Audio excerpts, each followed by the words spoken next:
What is up, guys? A lot of breaking news just happened. The Colts filled their quarterback position. So now what do the 49ers do with Jimmy? Stay tuned. We about to talk about it.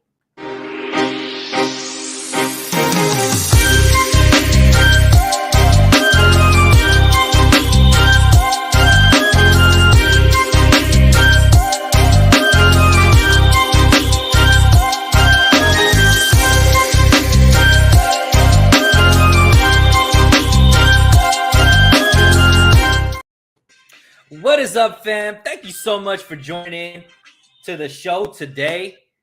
I appreciate it. We got a really big show planned. I got my man, Randon McMahon from Cerebrus Sports Talk. Link in the description. Go subscribe to my dude. He's putting out some good content over there. I was blessed to do his show last week. He came and gave me the same blessing this week. Randon, how you doing tonight, my dude? Doing great, man. Yeah, just getting done with some hockey stuff. Now ready to talk some football. I'm charged up, ready to go. Man, lots of stuff in Niner Town, and we're going to get to it there. But I had a great weekend, man. How was your weekend? Weekend was beautiful, man. Got out of the city a little bit, went out to the beach, went out to some wine country, took in some views, got some little relaxation going on, constantly checking my Twitter to see if anything was breaking. And this morning, or at least sometime this morning, it happened, man. So I'm surprised I don't have a crack in the middle of my phone from refreshing Twitter so much. a little finger indentation, right? Yeah. But look, Matt Ryan gets traded for a third to the Colts. And everybody was talking that Jimmy Garoppolo, that was going to be his destination. Now that Matt Ryan is officially the Colts' starting quarterback, it's kind of dried up as far as where Jimmy's going to go now. So my question to you, Randon, based off of how the 49ers and John Lynch have been playing this situation, was the 49ers plan to bring Jimmy back the whole time?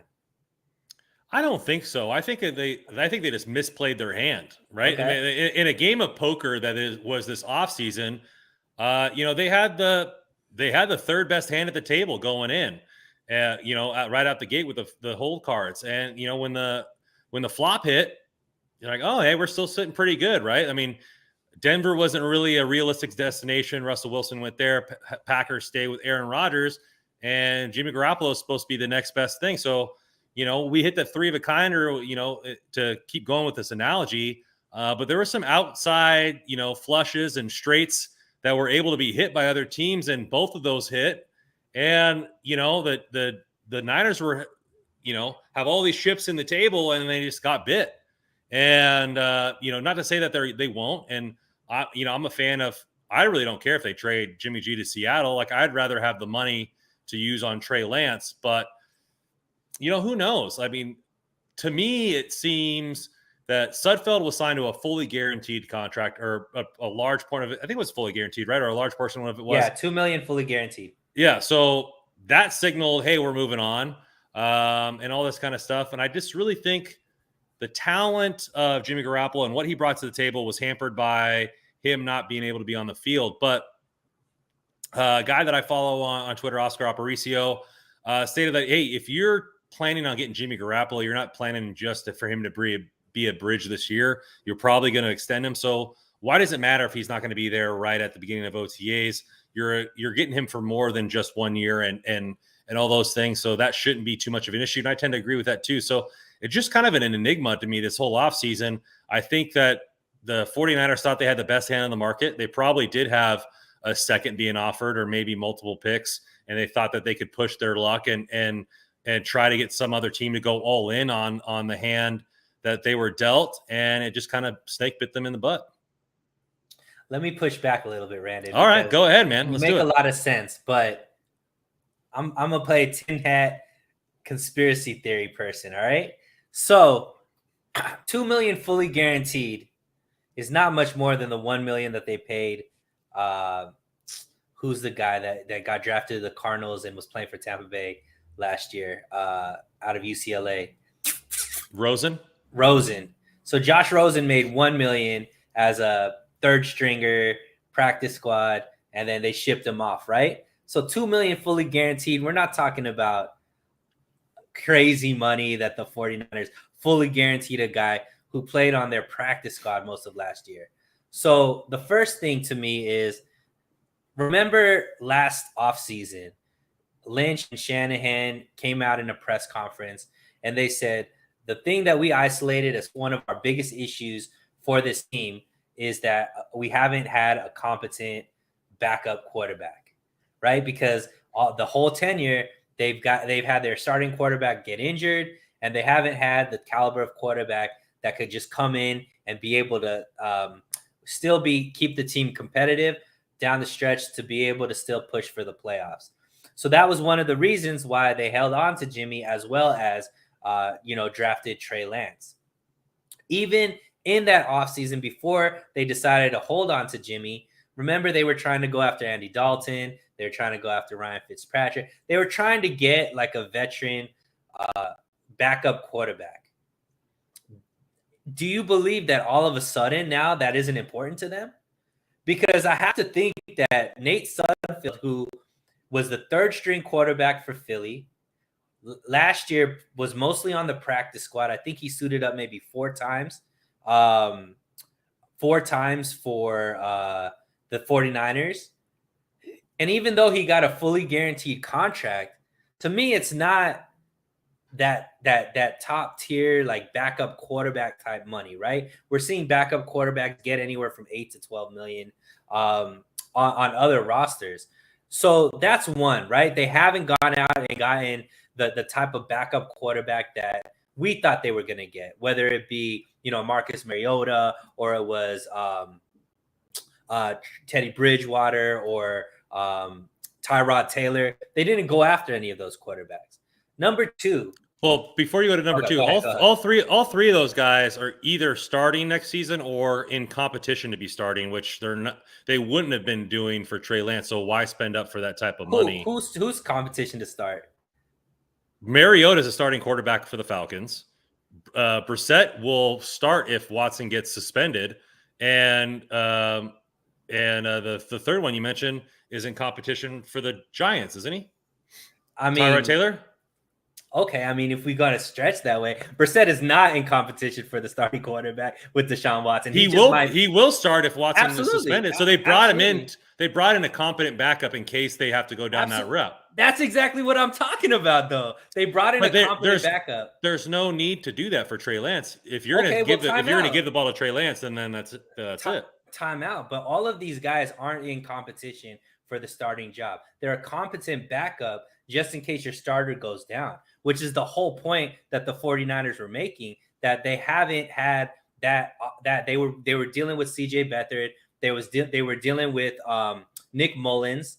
And I think Nate Sudfeld is more Nick Mullins and CJ Beathard than he is what Trey Lance was for the 49ers last year, or what a Bridgewater or Brissett or what Tyrod Taylor would be, is what I'm trying to say. They didn't bring in a competent backup that in a very, very competitive NFC, especially NFC West, where a couple of games running quarterback is nicked up, can be the difference between winning the division and not even making the playoffs. So that's one, right? Number 2, they did all of their free agent moves with restructuring contracts, right? They didn't ever believe that they were going to just cut Jimmy or trade Jimmy away to make they didn't have that pressure on them that that's the way that we're going to be able to make these free agent moves. They just restructured other players, and they still have a couple more aces up their sleeve to keep everything going with the card analogy. With Jimmy Ward's contract and Ebekom's contract and maybe even Mosley's contract, to free up some more cap space to be able to, make some more moves in free agency.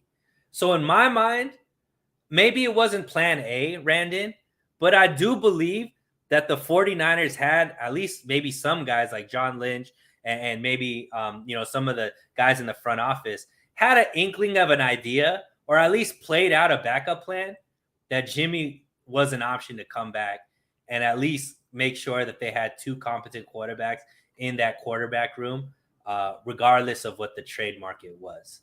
So let's Now go down. tell me where I'm wrong. No, let's go down this. Let's go down this path. Let's just go down the hypotheticals now. Let's go down this primrose path that you've laid out for us. That now maybe it wasn't plan A, but it is the plan now. Mm-hmm. Then if that's the plan, why not extend Jimmy Garoppolo to lower the cap hit? You give him all his guaranteed money now. Keep that going. We gonna get to that. Okay. We gonna get to that because I know we got some guys. I know because some guys, your boys over there at No Border Sports, Crypto Ryan's been going at my neck on my YouTube videos and on my Twitter. Crypto, I've been seeing it. I was at work. I couldn't get out of my element, but I'm gonna be refuting everything you've been going at my neck about. Crypto Ryan, my guy, Jimmy might be coming back, and we'll talk about it because Randon, he's been going 5-star frog splash off the top rope at you all day. Yeah, because we definitely gonna talk about that in the next topic. But I like where your head's going. Giants, Niner fans, Sunil, your sweatshirts are so real. Appreciate you, my man. I appreciate the compliments on the hoodie. This is actually a short sleeve guy too, so we gotta switch it up every now and then. But let's just talk about before you go to the full, before we go full art on this and talk about what's going to go next, because that's where we're going. But tell me, just based off of the moves I discussed, Randon, do you think they make those type of moves or lack of those type of moves without maybe thinking that Jimmy's coming back? So there's multiple things that you could go with. Like if they're trying to find a competent backup quarterback, there's still other people out there that you could go with, i.e. Andy Dalton, all that kind of stuff. If you wanted to go Nate Sudfeld as your backup and then have like an alternate plan, like if Trey Lance gets injured and Nate Sudfeld's your backup, you could call Phillip Rivers to out of retirement to do something like that, to get a team to the playoffs with that kind of quarterback. He's still in shape and he would try to win a ring that he hasn't won yet. But I don't think it was the plan. I don't even think it was plan A, B, or C. I think it was like they overplayed their hand. They got beat, and they're trying to get back in the game here because nobody wants a $27 million backup quarterback. Right. That is absolutely true. Nobody wants a $27 million backup quarterback, and nobody wants a backup quarterback that you traded or used 3 first rounds for either, right? So that is the point. And hey, I appreciate that, the guns are starting to get a little bit love out here. I appreciate it. It might just be the tan. I was out on the beach, all that kind of stuff. So Niner by nature, thank you so much. Look, I'll take the minimum to just sit there on the bench and be pretty, my man. So if you got a hookup, you be my agent, my guy. I will sign the contract. You will get your 10%, and we'll go out there and have some fun together, my man. 10%. That's a deal. Don't agents normally get like 3% or 4%? Look, man, I share. You're giving some extra love. I shared my wealth with my fam, and Niner by nature is definitely fam. Niner by nature, Jimmy will not start for the 49ers. I agree. I don't think he's going to be the starter. So let's just go. Let's just get into it because you started, segueing into where I was going next. But what happens with Jimmy now, Randon? Let's start before we go into the details of if he stays with the 49ers. Do you see a path to where Jimmy G is traded, or is there a team out there that might still want Jimmy to be a starter for their team? Well, it just depends on where you're looking at. Like Seattle's got a pretty high pick. Do you want to spend that high of a pick on Malik Willis? From 2006 to 2016, quarterbacks have only been made one Pro Bowl 40% of the time. So it's still a crapshoot when you're drafting a guy where you have Jimmy Garoppolo, who is, what he is. At least like what you're getting with him. I think that the price, well, maybe not. Maybe Lynch's his hubris will get a hold of him, but the price should be lower at this point, considering Matt Ryan went for a third. Right. And I know a lot of the guaranteed money had a lot to do with that, but he's by far a better talent, an arm talent than Jimmy Garoppolo. And so, at this point, hey, if we're going to continue with this analogy, they went all in on it and they bought back into this poker tournament, and now they're playing a little bit more conservative here, and they're going to maybe take a trade that is less than advantageous of the second or multiple seconds that reportedly have been offered. I've already said I don't really care if they trade him to Seattle because I know he's not the long-term answer for the Seattle Seahawks. You saw, I think Donovan McNabb got traded within the division, which he's a better quarterback than Jimmy Garoppolo. So I'm not afraid of the Seattle Seahawks with or without Jimmy. Obviously I would like to see them with Drew Lock because he's a worse quarterback, but I'm not afraid of them with Jimmy, with Baker Mayfield. It doesn't really bother me there, but I think there is an opportunity, and I think all of it goes together. So the extension would be one thing that can look at. If they hold him on the team and wait for an injury, that's a possibility, because then you might get the Sam Bradford treatment where you get a first-round pick because some team's desperate. What do you think about that? Yeah, so neither by nature, Jimmy's going to get cut once he can pass the physical. That is a possibility, but Randon, what you were talking about is more what I'm thinking. So, excuse me. But I truly believe that the 49ers did have a plan to where if they didn't get what they wanted in the trade market, that they were going to bring Jimmy back. And I agree with you, what you were saying earlier. 1 year, 25 to 27 million might not make a lot of sense. It doesn't make any sense to have a backup. But a 3-year, $34 million contract, right, where you extend him and make that per year average between $10 and $13 million. Now, all of a sudden, that makes a lot more sense to keep him on the team as a backup. And like you mentioned, where I think his biggest value is going to be at this point is going to be when somebody, either during training camp or early in the season, a contending team, star quarterback or starting quarterback gets injured. Now, all of a sudden, a Jimmy Garoppolo, already signed for 2-3 years at a very reasonable price of $11 to $12 million a year, becomes a way more appealing trade asset versus what he is right now. And the second thing about it, Randon, is a lot of these reports are saying that teams are hesitant because they don't know how Jimmy's going to look after the surgery. So what's the best way that they could get a chance to see Jimmy is he'd play a little preseason ball. I truly believe that Trey Lance working this whole summer with the athleticism that he has, a full year of NFL coaching under him, and now, going into his second season, especially with Jimmy not throwing the ball at all, Trey Lance is going to demolish him in training camp. It's not even going to be on the same page. Like, Trey Lance is going to be so much further ahead of Jimmy just because he's already has better tools. And now, he's going to be, understanding the game a little bit more, understanding the playbook more. And he's actually going to be training this whole time where Jimmy can't throw the ball. So Trey's definitely going to look sharper. So I don't think there's going to be much of a competition who the starter is going to be. But if Jimmy could show that his shoulder's still healthy, play some preseason ball, maybe play in a few blowouts when Trey, has taken the team, and blew out a team. He plays in the second half a little bit. So other teams can see, okay, Trey or Jimmy can still, be a quarterback when somebody gets injured, just like you mentioned. They get the Sam Bradford treatment, and where they may get a third or below if they trade him this offseason. If they trade him mid-season, you're talking about a second or a first. So why shouldn't that be the plan? So I think your boy Naughty by Nature 88 said it in there that keeping Jimmy might split the locker room. So if they're going to do this plan this hypothetical plan that you and I are laying out, by maybe extending Jimmy, making it so the cap hit is at 13, 14 million, make it all guaranteed this season or something like that, to our next season, if nobody bites, they can still cut them. Something along that nature. They would have to come out flat out and say Trey Lance is the starter, Jimmy's our backup, because that would I think that would be detriment to the locker room. Trey needs to have confidence that this is his team, and the locker room is behind him. That's why I think the Nate Sudfeld thing at $3 million, there's no way in heck he's going to start this team, and the whole team's going to be behind him.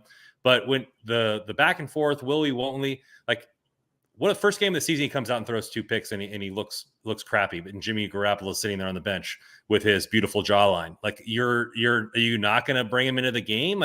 That kind of stuff is going to be on the minds of all fans, especially since you saw how it was on Twitter this season with it being 50-50 or 60-40. there's going to be a lot of those fans, not only on Twitter, but at the games that might clamor for those guys. So, you look at that type of thing, it's going to be tough. I think you and I both agree that no matter who's on the field, they're going to play hard for them because they want to win football games, but everybody has a preference in real life, whether you want to say it or not. And so I think that ultimately, I wouldn't do this route. I wouldn't go this route just to have a competent backup, because I don't play to lose. I play to win. I don't play for, an injury. I'd rather make a game plan on the fly. But that makes it tough for me. But let's go down the second route, which would be cutting him. Well, let's talk. Let's keep on that point, right? Okay. So we'll talk about cutting, because I think this is the big thing. And Swan Song jumped in, said, you cannot have him as a backup. It's just a weird dynamic. You have a bad game, then all of a sudden Jimmy Stans will want Jimmy to play, just like you mentioned. Niner by nature, seconds that emotion, keeping Jimmy around just doesn't feel like. It's like Trey would be looking over his shoulder. Now, here's the thing, and here's where I push back a little bit on what you guys are saying.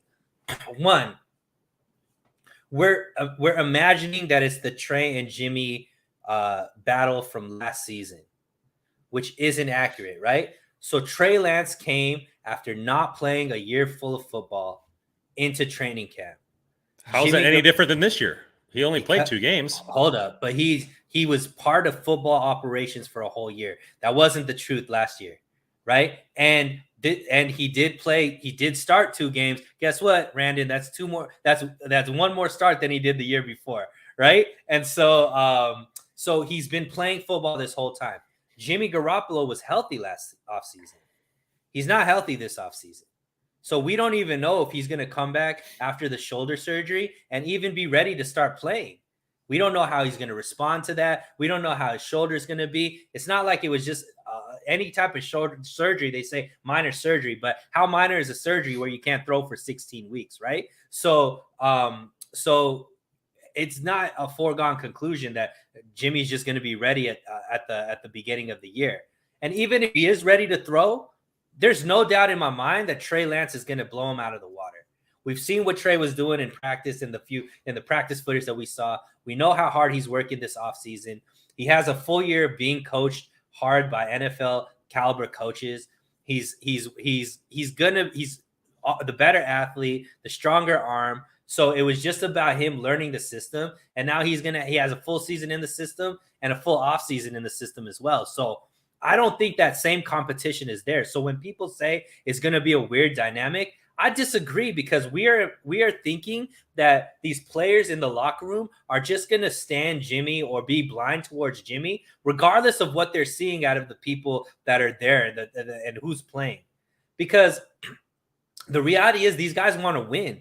And if they see they could win with Trey, I have no doubt in my mind that they will be they'll be the right teammates and follow the guy that they feel like is going to give them the best chance to win. People are just assuming that they're going to continue to believe Jimmy is the best player for them to win if Trey is blowing them out of the water. I don't believe that that's going to be the fact. Number 2, it's the coach's job and the coaching staff job to make sure that that isn't an issue. And so I truly believe that this is something that could work, knowing what Trey can do. And there is precedence. We obviously there's precedence for what people are saying as far as a split locker room. We saw with the Eagles 2 years ago with Carson Wentz and Jalen Hurts, right? So that's what people are looking at. But it also happened in Baltimore with Joe Flacco and Lamar Jackson. And that worked out fine. And Joe Flacco actually won a Super Bowl, not just took the team there, won a Super Bowl. And when it became but they made it an emphatic switch. Once they went to Lamar Jackson, they didn't go back. That if you could make that analogy if after the Texans game they went with Trey Lance for the playoffs, but they didn't. They went back to an injured Jimmy Garoppolo. But what I'm saying is the coaching staff can make that emphatic switch and dead this. And Jimmy could just be there knowing, hey, you're going to be a backup. This is also geared towards you building yourself up, you being able to show that you can still be a quarterback in this league. And at this point, it would also benefit Jimmy, because who's going to give him that big contract right now when he can't show that he could play football yet, right? So I do think that it's beneficial to both sides, but tell me why you think that wouldn't work. So you have two things that I want to bring up with this one. First one is you're looking at the most recent analogy with this is the Mahomes Alex Smith situation. And so on a podcast with Travis Kelce talking with Greg Olson on Tight End One, they talked about that situation. And Kelce said it was prevalent in practice that Patrick Mahomes was special and that everybody saw him dominate and they knew he was the future of the team. And so when you're seeing a lot of these guys come out and openly say what Trey Lance has done in practice this season and all this kind of stuff, it seems like it's trending towards that situation where everybody in the locker room knows that Trey Lance is better than Jimmy Garoppolo. And so what did Kansas City do? They shipped him out. They didn't allow for Alex Smith and his veteran leadership to cause any sort of rift. They went straight with the kid, and that was it. They moved on. And so I know that was the plan, or supposedly the plan for Jimmy Garoppolo, but just because your plan failed doesn't mean that you shouldn't do what's best for Trey. Is in my point is that this should be his team. The best way to win a Super Bowl is with a quarterback under a rookie contract. It's been proven with Russell Wilson, Patrick Mahomes, et cetera, almost Joe Burrow this year. And you should go for that and swing for the fences. Like, not saying that you and I already talked about it on my show, that if the Niners wanted to make a big move in free agency other than Ward, they could have by restructuring, but it would have been a lot easier with Jimmy Garoppolo's money. Right. So that's where my thing is. Like, if you're going to go with Trey. Like, why pray for no injury or whatever? Or like, what about this backup just to make the playoffs? Let's just go for it. And then maybe make a trade or sign Phillip Rivers off the couch or Cam Newton or whoever, like, and try to like pick up the pieces at that point. But you're not playing in case somebody gets injured. You're playing to win an effing Super Bowl. And by taking all that money and signing other players, they could have. Like I said, I don't think that his money stopped them from making moves. If they really wanted Chandler Jones, they could have restructured Fred Warner's contract to do so. But at this point, like, you got to move on and like understand there's other backups out there. Like, yeah, you could cut Jimmy Garoppolo and like pay him $7 million until somebody else signs him and pays him equal amount and all that other accounting BS. But like, Andy Dalton is still out there. Like, a lot of these guys are still out there that could be serviceable backups that have no controversy in the locker room whatsoever. But bringing back Jimmy Garoppolo doesn't seem like what I would do. Now, we've talked about your road, and I think on that road, if you're going to go with that road and be Jimmy Garoppolo, be the backup, I think you have to extend him and give him more guaranteed money to make it more appealing for another team to trade for him. So his cap hit isn't 27 million. It's 13 or 14, and it'd make it easier for you to trade him during the middle of the season. So I know that was a lot of two things, but take from that what you will and go in whatever direction you want. Well, yeah, because it seems like, and I'm going from the mindset of what the team is looking for.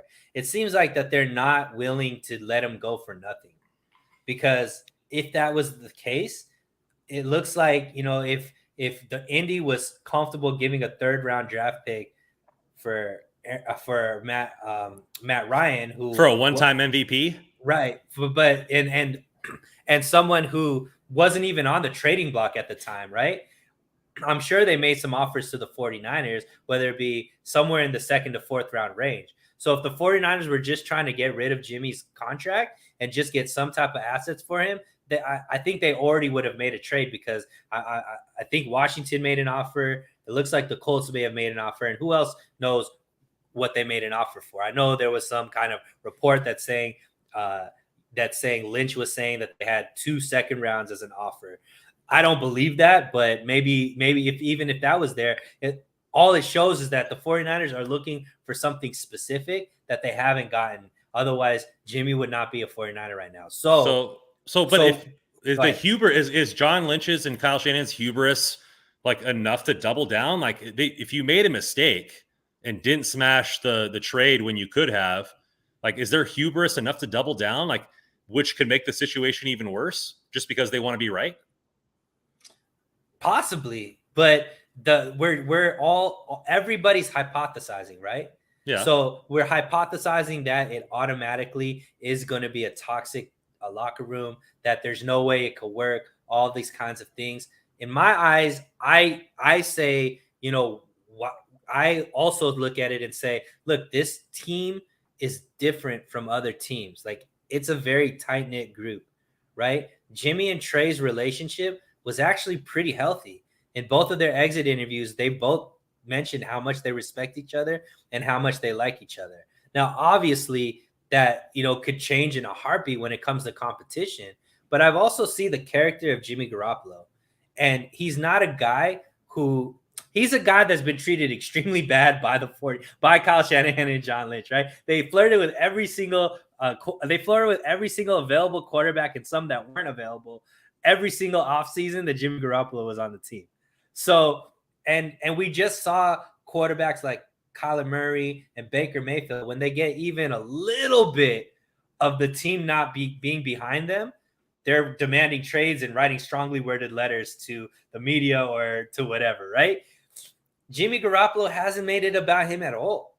So, yeah, if Jimmy is starting to see the writing on the wall that, look, there isn't a real option for me out there. There are not teams where I could compete for a starting job right now because of my shoulder injury, because, it took too long to come together with the deal for a trade. Maybe my best route is to come back to the Niners, show that I could still play, and get traded in midseason where I will actually be able to contend or be the starter for another team. So I just think that if Jimmy can accept it because he knows that Trey's the future and Trey's a better quarterback, I think he could dead a lot of this noise. And I think this team makeup is strong enough to deal with that. But that's obviously hypothesizing as well. But let's take it. Do you think that the 49ers, if the 49ers cut him, right, how does that look for the team? So if they cut him flat out, if he doesn't play at all next year, nobody signs him. That's $7 million. So if it gets signed by another team with an equal or more value of $7 million, then the cap hit goes down to $1 million plus of the original guaranteed money. So, I think it's low risk for both individuals. I mean, what's the incentive for Jimmy Garoppolo to restructure at this point? Like, other than potentially him getting a starting job elsewhere, but there's no guarantee that a quarterback is going to get injured for the whole season. And especially for a team that would need a quarterback not only this year, but next year. What's up, Shardall? And, so for me, it's just like, there's no incentive for Jimmy Garoppolo to restructure. If he gets cut, then he gets $7 million minimum, like, to sit on the couch and go to the strip club. Like, it really makes no difference for him. Like, I know he wants to play, but I don't know, man. Like, to me, the focus, if I was the GM, would not be what I can get returned in a possible for Jimmy Garoppolo, because a first ain't coming. Most likely a second ain't coming anymore unless the team is desperate, like the situation you said, if somebody gets injured. So what if the situation goes the other way? Nobody gets injured and you kept on him the entire season. You still get nothing. And then you put the chemistry at a loss for Trey Lance. Like, I would just go in one direction and say, hey, Trey Lance is our guy, and that's it. Yeah. And to answer your question, not Niner by nature, if Jimmy does sign elsewhere, the 49ers do get that $7.5 million injury settlement back. If the contract is over $7.5 million. Right. Yeah. So that would be the reason why I think Jimmy would restructure, is because if there isn't a market out there, because look, there isn't a starting job right now other than maybe Seattle, right? I think that Carolina will probably go back with name slip in my head. Darnold. It looks like New Orleans probably will go back with Jameis. They already signed Jameis to a 2-year deal. They already signed Jameis. So it's really Seattle, right? So is Seattle going to pay Jimmy Garoppolo anywhere close to $25 million? Probably not. They'll probably be in the same $10 to $15 million range. Well, let me ask you this question then. If Carolina is the only option and Sam Darnold has to come back in this trade, what kind of pick would we have to get in return for you to accept Sam Darnold's fully guaranteed contract of $18 million? I wouldn't. So what Because, if it was Sam Darnold and a 2023 first and Jimmy Garoppolo and a third? Like, you wouldn't do that trade? yeah, if it got us a first for sure, but I don't think that's even on the table, right? I But know if it's they got not, a but first, it's a hypothetical that could yeah, happen. If yeah. I they're mean, moving like, on from Darnold to get a better quarterback and Darnold has to go the other way to make it cap feasible for Carolina, like, we're already paying Jimmy 27 million, so we get 9 million of help. If we cut him, then it's 11 million more for fully, and then we get a pick in return, which is what you're aiming for to trade Jimmy Garoppolo in the first place. Like, that it might be doesn't. best case scenario at this time. Yeah, But yeah, I mean, look, all we're talking about are a lot of hypotheticals. I think the truth that's is all we nobody can do, really, man, yeah, because nothing has happening. right. We don't really know. So we'll see what happens. Obviously, it's not ideal for the 49ers right now. So they definitely need to pivot whatever that plan A was, and we'll see where the pivot goes. But let's move on because as of now, and I think as of you know, forever, regardless of what happens with Jimmy, Trey Lance, in my eyes, is still the starting quarterback for the 49ers. And this offseason, most of the people that have been brought in have all been primarily either on defense or in special teams, right? So if Trey Lance, I mean, if you are the GM and Trey Lance is your starting quarterback, do you believe that the 49ers are doing everything in their power to set Trey Lance up for success based No, off of what you've seen this offseason so far? And no. why don't you think so? Well, look what the Bengals are doing for Joe Burrow. They're bringing in every single offensive lineman on the market to make sure that his quarterback is upright. Like, you lose Alex Mack and a couple of these guys, and the improving guards that we have, and McGlinchey with his coming back from his injury, which is very severe. Like, you could see Trey Lance leading the league in sacks. Like that. I mean, it could be pretty bad. I know he's he's mobile, but Joe Burrow ran for over 800 yards in college. He's pretty mobile too, and still he took a lot of sacks trying to extend plays. There's only 3 wide receivers or 4 wide receivers on this roster. One primarily being a special teamer that we just got from the Steelers, and so no, they're not. Like, if it were me, Jimmy Garoppolo would have been gone for whatever pick that we could have got from him.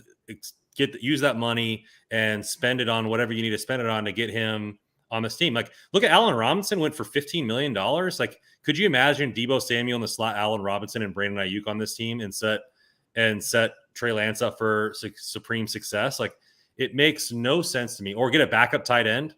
Like, there's some of these backup tight ends that are really good going for $6 million.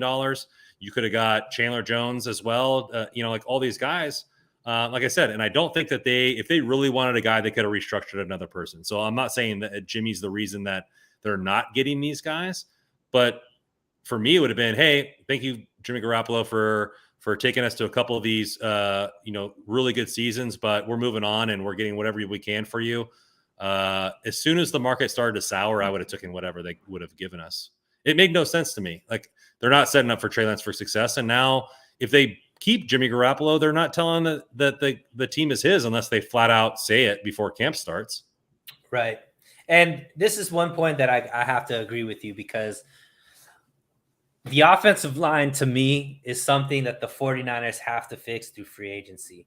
And I've been a big proponent of this as well. Like, I have very little faith in this regime's ability to identify in the draft the right player and pick the right player as well. When they picked Javon Kinlaw, with I think it was like the 11th or 14th pick, somewhere around there. A few picks after that, Wirfs was drafted by Tampa Bay, and we know Wirfs, in his rookie season had a phenomenal year. I think he was All Pro or something like that. So they whiffed on that. Last year, they went and they drafted Aaron Banks. A couple picks after that, Creed Humphreys was picked. Creed Humphreys had All Pro season. So, and the offensive lineman that they did draft, that actually played as a starter his whole tenure was Mike McGlinchey, who was picked really high, and even him is someone who excels in one aspect in the run blocking scheme, and still has some holes when it comes to pass blocking. So for me, this is somewhere where I wanted them to be really aggressive in free agency, and instead they've kind of done the opposite. They let Lakin walk. They brought back Brunskill. Compton's gone, who obviously was a more of a depth type piece, but he ended up playing a lot of starting role. But all of the best players on the 49er offensive line during this tenure have been guys that they've gotten either through trading or in free agency. Obviously, Trent Williams, Lakin Tomlinson, and Alex Mack last year were all players that they got either through trade or through free agency. And the fact that they haven't brought in any free agent linemen, especially when there were some cap casualties with pretty decent offensive linemen that were out there in the market, not bringing them in is kind of discouraging to me, just because, like you said, now it's going to be some guys that we haven't seen play a lot, or when we have seen them play, have been kind of up and down. And that's not ideal for, when you have a very young quarterback that's learning the game. You want to give him the most opportunity as possible. And the best chance to do that is give him time, which, is a question mark to say the least, right? It is, and I think the apropos comparison of what we might be seeing this season is Russell Wilson. He's been every single year that he's played in the NFL, he's been in top 10 in quarterback sacks every single year, because he tries to extend the play with his legs. He throws the ball downfield. We saw in the Houston game that Trey Lance did just that, and so you're looking at, for Russell Wilson, I mean, he led the league in sacks in 2019 with 48. And he still was an all-pro second-team Pro Bowler and was fourth in voting for Offensive Player of the Year. But are we going to rely on Trey Lance's athletic ability and not give him help? It really doesn't make sense to me there, and especially since Russell Wilson at that point in 2019 has had already multiple Pro Bowl winning or Pro Bowl caliber year. And this is going to be Trey Lance's first year as a starter. Like, you're not putting him in the best way to succeed, in my opinion. Yeah, and James Coombs brought up somebody who I was really, wondering why. Collins, I think, just signed with Cincinnati. That was somebody that I thought would fit perfect for what the 49ers need as far as another guard that could play right guard. It's kind of just, I wonder what is going on when it comes to that. And the fact that there's not really been any offensive-minded players brought in. And it's not like we need a lot, right? I do think we have the right receivers there. We obviously have our RB1, and I think, RB2 with the other Trey there as well. But it's just a little bit like, that's where I would like them to make some moves, is bring in some help on the offensive line, and we haven't really seen that. So we shall see. But it's not that the 49ers haven't made any moves. Clearly, they're focusing on special teams. They did bring in 3 guys that are instantly going to upgrade the special teams room, which is one of the biggest issues with the 49ers last season. When the special teams played really well in the playoffs, the team, was able to win. When the special teams has been reasons why the team either lost or the game was closer than it needed to be. So overall, though, do you agree with the 49ers offseason strategy so far, as far as the players that they've brought in? I don't mind that they're improving special teams. It was atrocious last season. And so some of these players you're looking at, like Ray from the Steelers, a return guy. The return game needed to be better. He has a little bit of explosiveness, not supremely great there as far as, like, he's not a Hester type return man, but he's better than what we've had. And as long as we can keep flipping the field with our great defense, that'd be something that can be looked at. Plus, he was a 4-star recruit coming out of high school as a running back. I think he had over 6,000 yards in his high school career, 58 touchdowns.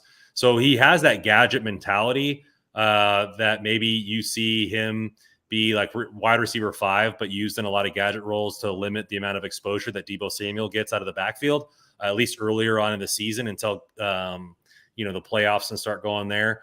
I think the signing outside of out of Ward has been Oren Burks. And Oren Burks is an all-pro special teamer who has spot started as a safety. And so I think having a guy who can compete or at least fill in for that spot and be an all-pro on the special teams is as a fantastic pickup for what they gave up for him. And I think a lot of the biggest dynamic that you see is when like Darius Leonard, a longtime Colt, come out and say, how do we let this guy go? A lot of fans were pissed off that he left. It seems like a good signing on your end when the fans are upset to see those guys go. And so like, I'm glad that they addressed special teams, but to the detriment of maybe setting Trey up for success, it might not be as good of a move on paper, at least right now. We'll see how everything looks after the draft. But if you're taking each individual player by the transactions, I do like a lot of the moves that they've made. We'll see how it all fits into the total pie of the offseason once everything is done. Yeah. And just to clarify, the player that Darius Butler was talking about was George Odom. He was a safety from the Colts. Okay. That they Oren Burks, yes, similar. Oren Burks was the similar linebacker. name. Yeah, Oren Burks is the linebacker out of Green Bay. But both of them were brought in to be, specialists on special teams, and whatever you could get from them with Oren Burks at linebacker and Odom at safety would just be a bonus, right? And the same thing, with Ray McLeod. If he could be part of the offense in some gadget plays or a deep threat every now and then for Trey, you could get, you could benefit from that as well. And then the other piece they brought in was Hassan, I think Ridgeway from Philly, who can be, a defensive lineman brought into that rotation. Especially since DJ Jones is gone. He's somebody who's been an impactful player where he's been able to play. A little bit of an injury history, unfortunately, which doesn't really bode well for the 49ers when they bring in guys with injury issues. But, if he can be somebody who can keep that defensive line fresh, definitely somebody to keep an eye on. But Charvarius Ward obviously was the home run pick so far, to bring in somebody that, is as young as him, as dynamic as him, has had the type of success that he's had in the league. I think he just fits in really well with the team and does wonders for the secondary and especially that cornerback room. We're going to even talk a little bit more in a little bit about why it even sounds like a better deal when you break down his contract. But overall, I truly believe that I like at least the picks that they've brought in. I think the team has gotten better. Definitely with special teams. The defense, I believe, has gotten better as well. I think the offense is just going to get better based off of Trey Lance being the starter and another year of Brandon Ayuk, another year of Jennings. I think they're going to have, their best seasons this season as well.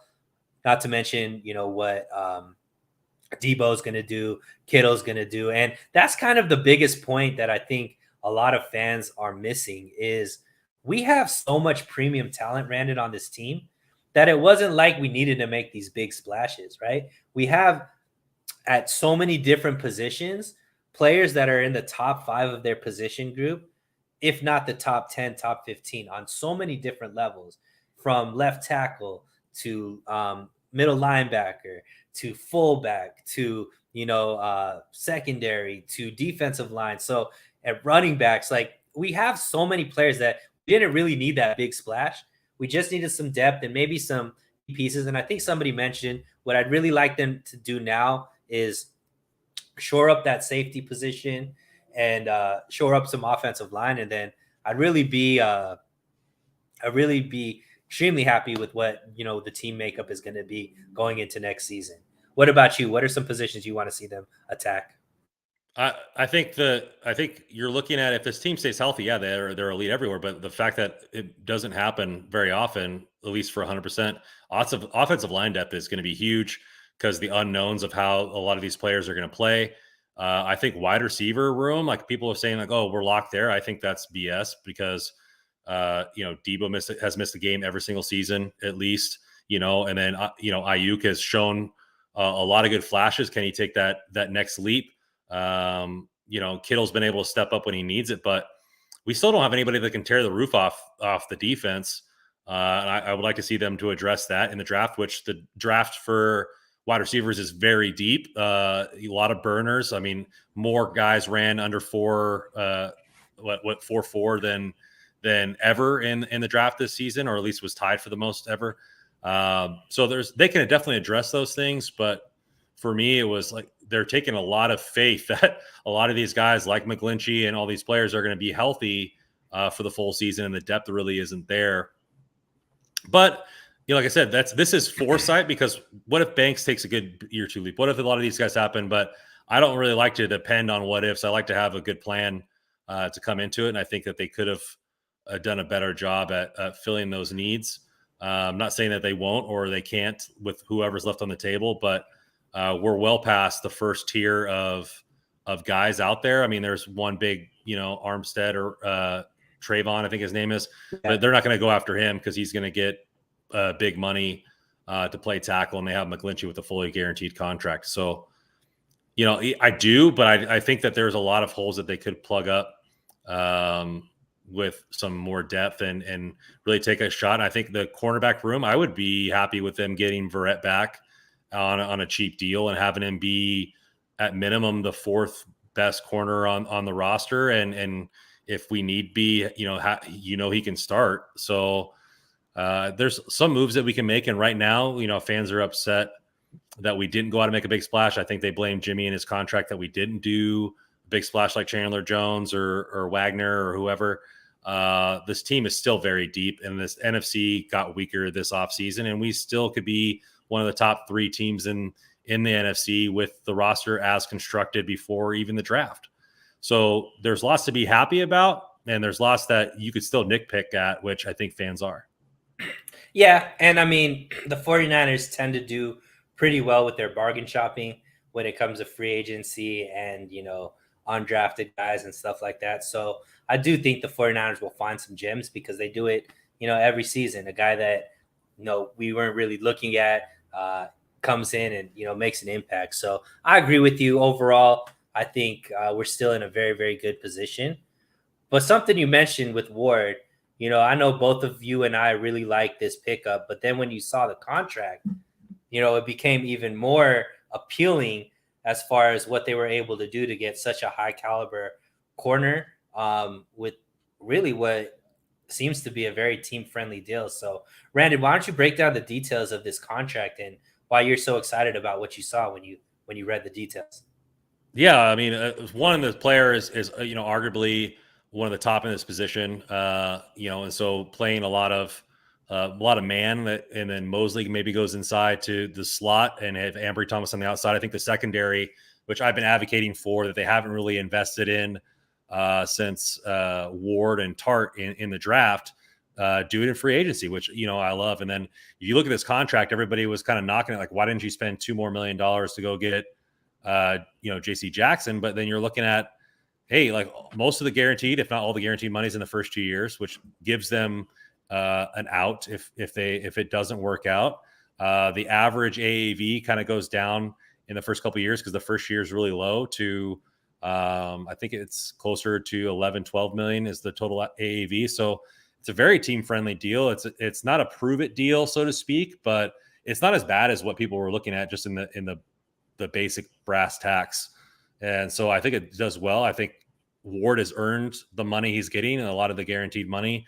It gives them an out after 2 years. If Mosley outplays Ward this season, which, is a hypothetical, then maybe they can still pay Ward or not Ward, but Mosley back end his contract and kind of have both of them on the roster for one more season, cut Ward and move on.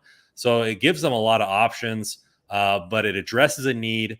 It gives them options within the salary cap, especially with other extensions needing to happen. And probably you have the best cornerback room in the last 5 years. Maybe arguably you could say that Richard Sherman, when he was there for that one season that he played at that super high level for the Niners. But it's definitely better depth than we saw last season. And this team was a top 10 defense. Yeah. And a lot more, like you said, the youth is there, but you talked about just how they can move around pieces and still have a lot of talent on the field at a lot of times. And they're still, K1 might be somebody that they could bring back as well, because he's not going to necessarily be somebody that they have to bank on week in and week out, because Mosley can play that position with Ward and Ambry Thomas on the outside. Like you said, Verrett is somebody that they could bring in now, somebody that they don't have to bank on playing every single week, that maybe could get healthy throughout the season and the tail end of the season and that playoff push, somebody that you could bring in to really lock down a guy if he could play up to what we saw him do at the tail end of the 2020 season. And then you still have a guy like Lenore who's shown flashes, and hopefully he'll take another leap and, come in and be able to spell some of these guys if there are injuries or, a need for whatever reason. So I just really like where the cornerback room is. And like you mentioned, it's been a position group that's always kind of not had a lot of attention from this team. And for them to, bring in a guy like Charvarius Ward, I think really solidifies this group. And now it's not necessarily just a group that's just good enough. Now they're, a little bit better than that, to where maybe we can start seeing this defense be even more dominant than we've seen in the past few years as well. The biggest competitor is going to be the Rams, and the moves that they made, we counteracted them with the moves that we made. So you're seeing Cooper Kupp, which was, as much as I don't want to say it was the best wide receiver in football last season. You have Allen Robinson, who is a very good wide receiver, who was in a bad situation. You saw what Stafford did to everybody else's numbers on the team. And then you have Van Jefferson, who I think had over 900 yards as a wide receiver 3. Higbee's no slouch as a tight end. And so now you're getting guys, you're getting Ward and you have Mosley and Thomas, who can go head to head with those guys. And no offense to the Cardinals or the Seahawks. Yeah, they have good wide receivers too, but it's going to be between us and the Rams for that division, most likely. And it does a great job at counteracting those moves. We'll see if they rely on the guy from the Colts to play safety, if it's going to be open competition, if they're going to bring back Tart on an almost nothing deal because the market dries up. But it's going to be interesting to see how those two teams line up. And it gives the defensive coordinator much more room to play man, play different coverages, scheme up different things. They don't have to rely on him to scheme up wins. They can rely on the athletic nature of the players on the field as well. I agree. And it's not like, that this draft seems to be deep in a few positions. You mentioned wide receiver being one. Safety might be a position that also is pretty deep. Seems like offensive line, there's some depth there, especially in the interior offensive line, center, things like that. And the 49ers are going to have 9 draft picks, right? So they can be a little bit more aggressive and maybe go after some talent that they're looking for. Or I think both of us are on the same page about just letting the draft come to them and playing best player available and really just bringing some assets to this team that could either be instant impact players or guys that could definitely play a big role in the future of the 49ers as well. Go ahead, Randon. No, you're 100% right. If they can hit on rounds 2 and 3 and get 3 guys that can contribute, whether they're starters or they're quality backups, it's going to be solidifying. The depth is going to be key. And so if they can hit on those 3 picks, and then you get in what was going to be 3 7ths to 2 more 6th-round picks, you move up a little bit to get more depth there. And then if they're aggressive in their trades and go up and get multiple guys, there's a lot of moves they can make. And so I like where they stand from a draft standpoint. Yeah. And I mean, look, you give this team more 5th round and below picks. Like that seems to be where the 49ers do their best work. So we're looking at maybe 2 or 3 Pro Bowlers out of that, to be honest. 6 all pro players. I think they only have 4 picks, but whatever. Yeah. Let's see, Baymack. We ain't getting any of those guys in the draft. We're more than likely to get an old lineman who has injury issues or a wide receiver who can't handle being challenged or someone they went to school with. Baymack definitely is not Mr. Optimism at this moment. But, hey, hopefully we could change your mind moving forward. Just wanted to see if there was anything else. Guys have had some really great ideas about what the team should be doing. Seems like a lot of people are looking at offensive line and safety. But Randon, like always, dude, you came with the fire. Some really, really great stuff out of you. Look, let's plug your channel, man. I know you're building. You just started over there. I think you're on episode 7 or 8 at this point, as far as just your show. Talk a little bit about, what your channel's about, what these guys could look forward to this week. And like I said, I put the link in the description. So guys, if you haven't subscribed to Randon's channel, please do so. Really helps this guy out, and he does really great work. So floor is yours, Randon. Yeah, Cerberus Sports Talk, man. So we're talking about all the issues, chewing the fat, as you will, and all those other dog analogies. But we're doing Niners. I got an NBA show coming up tomorrow with 2 guys that played ball in Europe. They're my consistent guys there. So Cerberus Sports Talk. It's going to be in the description, as Sunil said. I do A's content. I do just normal baseball content, Niners stuff. So a little bit of everything, And so it's nice to kind of have a little bit of an array.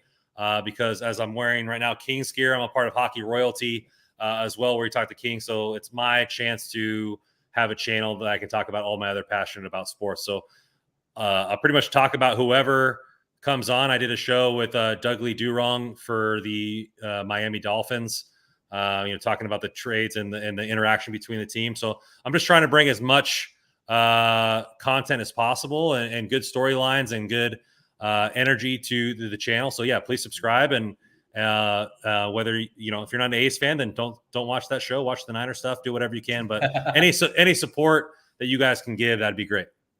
Absolutely, he's a great guy. Does a lot of great content. Comes with some strong opinions, and I love him for that. Yeah, guys. As far as for me, thank you so much for joining in. Content section was on fire today. Comment section. Appreciate you guys a lot. I'm going to be on Jack's channel tomorrow at 5:15. I'm going to be on Jesse's channel at 6:30. Wednesday at 7, I'm going to be on with Rohan Chakravarti on this channel. And then we might be doing something on Friday as well as weekend. And going to be going live anytime breaking news is there to talk shop with you guys. Love you guys, man. James Coombs taking the words right out of my mouth. Stay safe. Stay hydrated. And my guys, we will talk again very, very soon. Have a beautiful, beautiful night.